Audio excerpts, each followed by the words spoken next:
questions. Yes, ma'am. Hi, Kaylee with First Coast News. Tuesday you were here and you said, when asked about ventilators coming from the federal government, that you were going to have to check in on that. We know so just so if I can clarify, I was asked about respirators, which are actually different. And so and we've never really had any hospitals ask about it. What they had been asking about, which I thought related to respirators, was there was oxygen deliveries on these trucks that they thought were coming behind. So there was actually things to do the weights and measures and all that. So there was not, to this day, any request for respirators. The mechanical ventilators, we've been giving those out the whole time. And what that was it's just increasing our stockpile. And that's why they did it. So it wasn't anything that was like specifically from a hospital per se. It was something that they do through FEMA as a matter of course. So to follow up on that, 124 ventilators are now in our area, 3 hospitals here, and they have also said healthcare workers that they need help as far as supplementing their staff and that sort of thing right now. Do you have a message about possible other resources coming to our area, and what would you say to these healthcare workers who are beyond exhausted right now? Well, I think the staffing has been really the biggest issue that we've dealt with throughout the whole pandemic. I mean, if you recall, you saw really significant changes in how some of this is done. You've seen a lot of people go to contract, so they literally could have a job at a hospital, change jobs, work for a contracting agency, and then still do the same job at the hospital. They make a lot more money, and it's a lot more expensive to do. So there's definitely a war to try to get staff. I think it's been something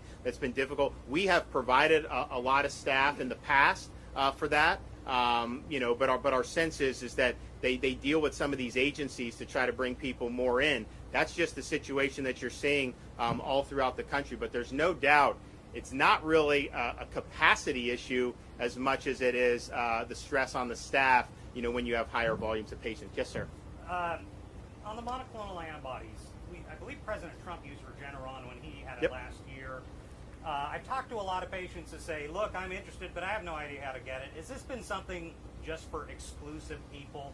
And why has it taken this long to get it to a point where the average citizen can maybe even start to get it? So the answer is when President Trump did it, it was still an experimental, so it had not been emergency use. So the average person on the street in October of 2020 would not have been able to access it unless they were part of some type of trial or had different access. Once it got the emergency use authorization, it has been widely available. And so that's been done mostly through hospitals, now increasingly through doctors' offices. And I think part of the issue is have been a lot of physicians, I think Ken would agree, there's a lot of physicians that didn't necessarily know about it, and some of the physicians weren't. More and more physicians are understanding it now, and it was just a type of thing where I do think there was maybe people thought if you stress early treatment, then you were telling people that to not get back. That's not an either or. Now it's pretty clear, though, that there was not as much knowledge. So I think it's less about access, but just about knowledge, because if somebody gets infected, what they're thinking is, okay, I don't necessarily feel that bad. I know I'm at risk, but I'll just kind of ride it out.